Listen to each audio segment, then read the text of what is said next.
bagi kita yang belum menunaikan haji di tahun ini, yaitu untuk menunaikan satu ibadah dari satu rangkaian keutamaan bulan Dzulhijjah yang diisyaratkan dalam Al-Quran surah 89 ayat 1 sampai dengan 3 itu, ataupun ditegaskan keutamaannya dalam hadis Nabi di Sahih Al-Bukhari riwayat Ibnu Abbas radhiyallahu taala anhuma, seperti pernah kami utarakan dalam edisi sebelumnya. Di antara 10 hari yang istimewa itu ada satu yang sangat spesial yang tidak ditemukan dari hari pertama, hari kedua sampai ke-8 yang telah kita lalui. Tapi hari itu akan tiba tepat saat kita berada dalam program ini, saat kami sampaikan tausiah pada kesempatan kali ini, yaitu hari ke-9 di bulan Dzulhijjah, yang langsung narasinya disampaikan oleh Nabi SAW yang mengandung banyak keistimewaan dan kemuliaan.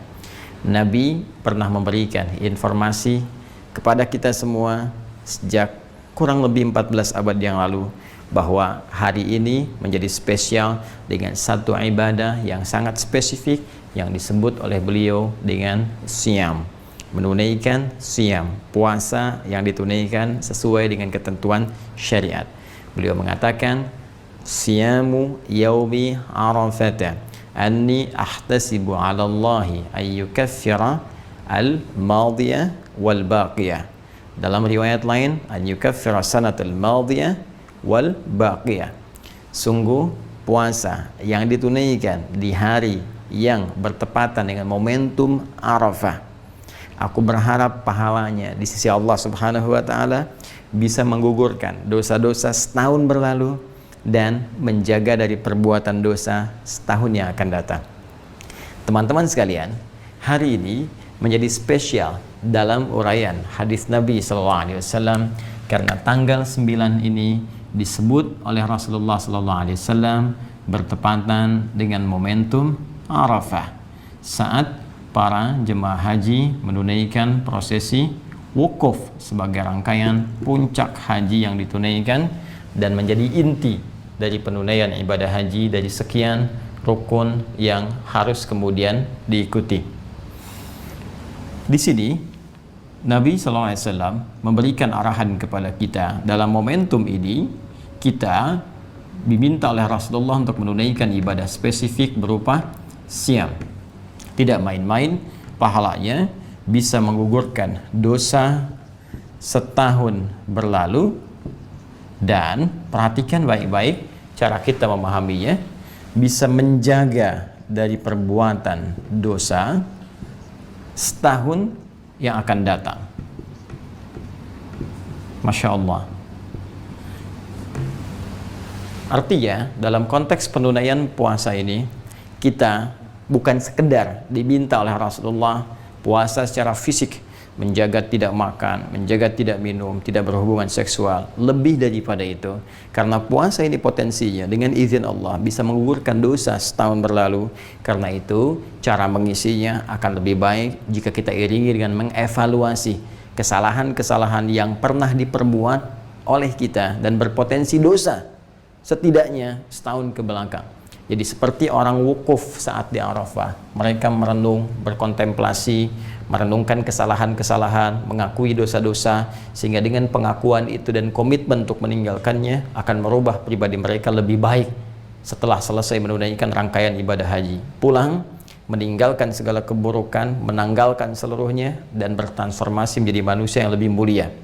Pun demikian, orang yang belum punya kesempatan untuk berhaji, di tepat pada momentum yang sama, Nabi minta untuk menunaikan puasa dan mengisi puasa itu dengan kontemplasi, dengan renungan seperti orang wukuf yang berada di Arafah.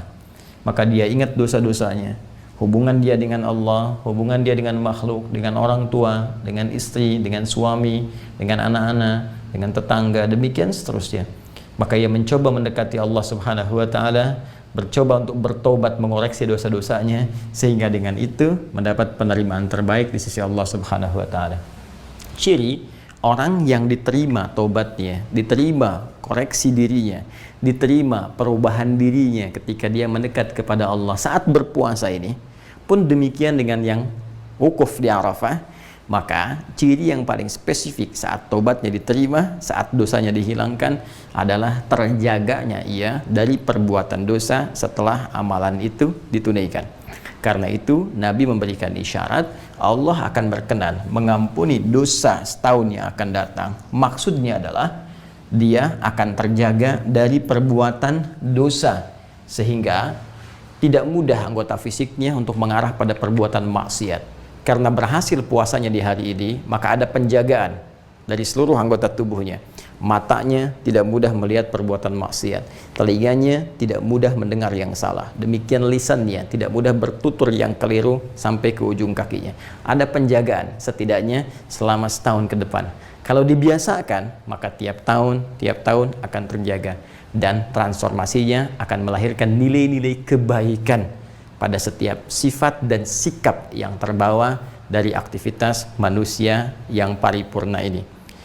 Jika demikian, boleh jadi ada banyak orang yang berhasrat untuk menunaikan puasa di hari ini, tapi belum tentu berhasil menjalaninya jika sekedar hanya menahan lapar, haus, dan kebutuhan biologis atau seksual saja. Karena itu, isi hari ini dengan banyak merenung, banyak berkontemplasi, mengoreksi diri. Dan buktinya akan terlihat setelah kita melalui ibadah yang kita tunaikan sebagai puasa bertepatan dengan momentum Arafah di hari ini.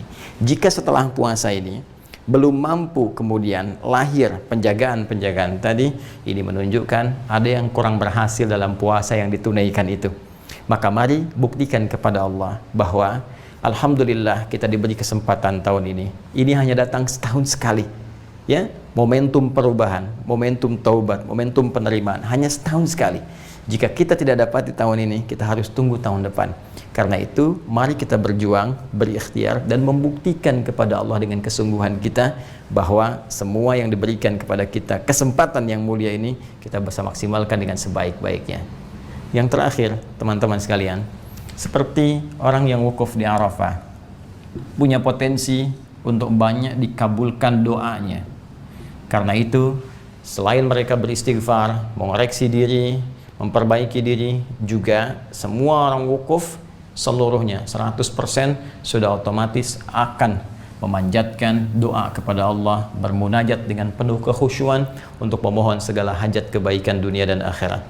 Pun demikian, hari ini momentumnya diserupakan oleh Nabi Shallallahu Alaihi Wasallam, esensinya dari segi esensi seperti orang wukuf di Arafah. Nabi bisa mengatakan puasa pada tanggal 9 Dzulhijjah, puasa di hari ke-9-nya. Tapi Nabi menegaskan siyam yaumi Arafata, puasa yang bertepatan dengan momentum Arafah, di hari saat orang wukuf di Arafah. Karena itu, seperti orang wukuf banyak berdoa kepada Allah, maka setidaknya kita pun isi hari ini dengan memohon, banyak berdoa kepada Allah, minta kebaikan-kebaikan. Wa minhum may yaqulu rabbana atina fid dunya hasanah wa fil akhirati hasanah wa qina adzabannar. Ini yang diajarkan doanya langsung oleh Al-Qur'an di surah kedua Al-Baqarah, itu di ayat ke-201. Dan di antara orang-orang itu manusia banyak yang meminta kepada Allah supaya diberikan kemuliaan dunia dan kebaikan akhirat. Maka mohonlah kepada Allah segala kemuliaan-kemuliaan di dunia ini, supaya mata kita menatap yang mulia, sehingga kaki kita, supaya harta kita diberikan kemudian keberkahan oleh Allah, supaya pekerjaan kita dimudahkan tapi yang bermanfaat untuk akhirat kita, melipat gandakan pahala-pahala kita. Isi banyak dengan doa. Kalau ingin lebih spesifik misalnya, kapan orang wukuf di Arafah? Tanggal 9-nya jam berapa tepatnya? Pasti setelah matahari tergelincir, masuk waktu zuhur, mereka melakukan sholat, jamaah dengan asarnya. Setelah itu banyak beristighfar, berdoa. Jika kemudian kita konversikan, mungkin di sana masuk misalnya jam 1, taruhlah sudah tiba waktunya, maka tambahkan dengan 4 jam di sini, jatuhnya jam 5 atau 1 jam sebelum maghrib misalnya. Kalau kita ingin serupakan waktunya, kalau kita ingin bebas, maka mulai detik ini sampai dengan berakhir menjelang maghrib, potensi luas untuk berdoa. Tapi kalau momentumnya kita ingin dekatkan, kita bisa ambil misalnya waktu menjelang maghrib, kita duduk untuk bermohon, kita khusyukkan diri kita dengan penuh keyakinan, dan semoga dengan itu Allah bukan hanya mengampuni dosa kita, tapi mengabulkan seluruh hajat kita. Dengan itulah kemudian besok kita bisa bertakbir, dan takbir adalah lambang keberhasilan kita untuk bisa mendekatkan diri kepada Allah. Karena itulah di Quran surah kedua Al-Baqarah di akhir ayat 185, ketika kita menutup perjuangan kita untuk mendekat kepada Allah saat Ramadan, kita bertakbir, walitukabbirullaha ala ma hadakum wa la'allakum tashkurun, supaya engkau banyak bertakbir karena Allah telah berikan petunjuk kepadamu. Mari kita buktikan, kita berhasil, kita mendapat petunjuk, kita berubah, kita menjadi lebih baik dalam pandangan Allah, supaya besok kita bisa beridul adha dan bertakbir dengan penuh kebahagiaan, kebanggaan sebelum pulang menghadap Allah Subhanahu wa taala. Saya Adi Hidayat pun demikian harus memberikan contoh pertama dari apa yang saya sampaikan ini. Maka saya bermohon maaf kepada saudara-saudariku dimanapun Anda berada atas setiap sifat, sikap, tutur, perbuatan yang sudah pasti akan terjadi banyak kekeliruan, kesalahan dari apa yang pernah saya perbuat.